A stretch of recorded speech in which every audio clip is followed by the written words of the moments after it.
ये स्कैम्स हो रहे हैं वो ख़त्म हो, बिकॉज मॉरली ये मतलब गलत है। जिनका पैसा जा रहा है वो डिप्रेशन में जाके गलत कदम भी उठा सकते हैं, एंड इससे हमारे देश का यूथ ख़त्म होता जा रहा है जो इस देश को आगे लेके जाएगा।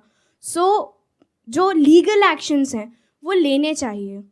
इस एक्शन को हम दो कैटेगरीज में डिवाइड कर रहे हैं, एक वो जिनके साथ में स्कैम हुआ है, एक वो जिनके साथ में नहीं हुआ है। मान लेते हैं 1 लाख लोग हैं जिनके साथ में स्कैम हुआ है, यानी कि उनका पैसा ये कंपनी मार करके बैठी है और वापस नहीं कर रही है, तो उन्हें क्या करना चाहिए?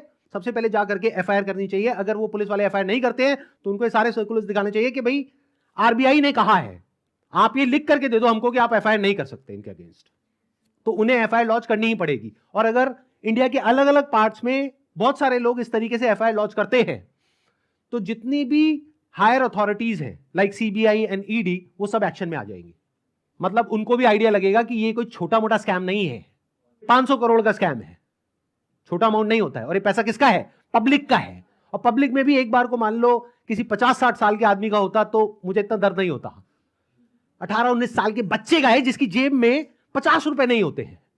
तो पहला क्या है, अगर आपके साथ में ऐसा कुछ हुआ है तो नंबर 1 एफआईआर लॉन्च करो। नंबर 2, अभी तक मैं इसमें डायरेक्टली इन्वॉल्व नहीं था लेकिन अब हो गया हूं, तो अब आप लोग अकेले नहीं है। मेरा एक सिंपल सा प्लान है कि मैं अपने चैनल पर मोनेटाइजेशन ऑन करूंगा, वहां से मेरे पास में कुछ पैसा आएगा। मान लो 2-3 महीने में मेरे पास में 1 करोड़ रुपए आ जाता है, तो इस 1 करोड़ को मैं यूज करूंगा इंडिया की सबसे अच्छी लॉ फर्म को हायर करने के लिए, जो कि इन लोगों को रिप्रेजेंट करेगी जिनके साथ ये स्कैम हुआ है। उसका पैसा कहां से आएगा? मेरे चैनल पे जो एड्स रन होंगी अगले 2-3 महीने तक, वहां से आएगा। अगर उस पैसे की मुझे जरूरत पड़ी तो, अगर उतना पैसा मैं खुद अरेंज कर पाया तो मैं एड्स ऑन नहीं करूंगा, लेकिन अगर मैं अपने बेस पे अरेंज नहीं कर सकता हूं तो मैं एड्स ऑन कर दूंगा। तो तैयार रहना, कल को बोलना मत कि एड्स कहां से ऑन हो गई। जरूरत पड़ी तो मैं 1-2 महीने के लिए एड्स ऑन करूंगा, फिर बंद कर दूंगा जैसे ही मेरे पास में उतना पैसा आ जाएगा जितना उस लॉ फर्म को देना है। फिर वापस से अगर मेरे पास में पैसा खत्म हो गया उनको देने के लिए 6 महीने बाद, फिर से एड्स ऑन कर देंगे। अपने घर की खेती है, क्या दिक्कत है?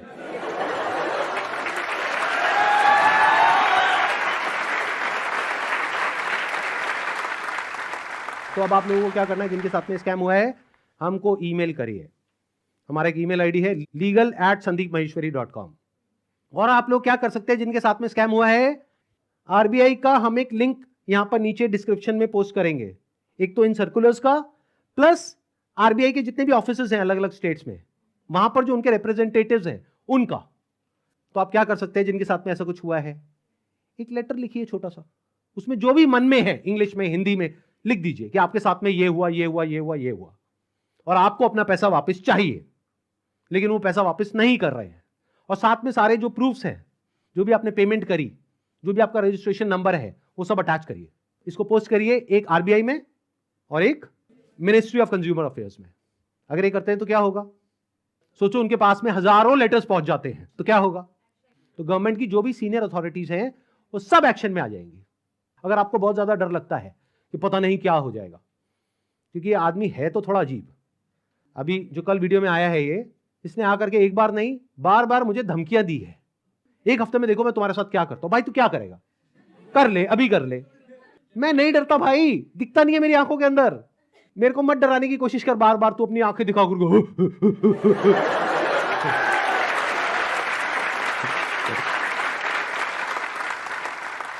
अगर मेरे को एक्चुअल में कुछ हो गया अगले 1 हफ्ते में तो सारा शक किस पे जाएगा, है ना? कैसा प्रोफेसर है, थोड़ा तो बुद्धि यूज कर, थोड़ा तो लॉजिक नाम की चीज यूज कर। पब्लिकली आ करके मेरे को धमकाए चले जा रहा है, क्या ये लीगल है? अच्छा, एक चीज ध्यान में रखनी है आप लोगों को, जिनके साथ भी स्कैम हुआ है, चाहे आप हमको ईमेल कर रहे हैं, चाहे आप कहीं पर भी इस तरह से लेटर भेज रहे हैं या ईमेल्स भेज रहे हैं, जहां भी आप भेज रहे हैं, जो भी प्रूफ है पेमेंट का वो साथ में अटैच करिए और अपनी कॉन्टैक्ट डिटेल्स प्रॉपर तरीके से दीजिए। क्योंकि अगर आप हमको ईमेल कर रहे हैं तो हमारी लीगल टीम आपको कॉन्टैक्ट करेगी आपके फैक्ट्स को वेरीफाई करने के लिए। तो ये हो गया एक कैटेगरी उन लोगों की जिनके साथ में स्कैम हुआ है। अब बात करते हैं बाकी के लोग, जो आप लोग हो। क्या आप जेन्युइनली कुछ करना चाहते हो? कितने हैं जो जेन्युइनली कुछ करना चाहते हैं? तो एक हैशटैग है जिसको बहुत तेजी से हमको स्प्रेड करना है।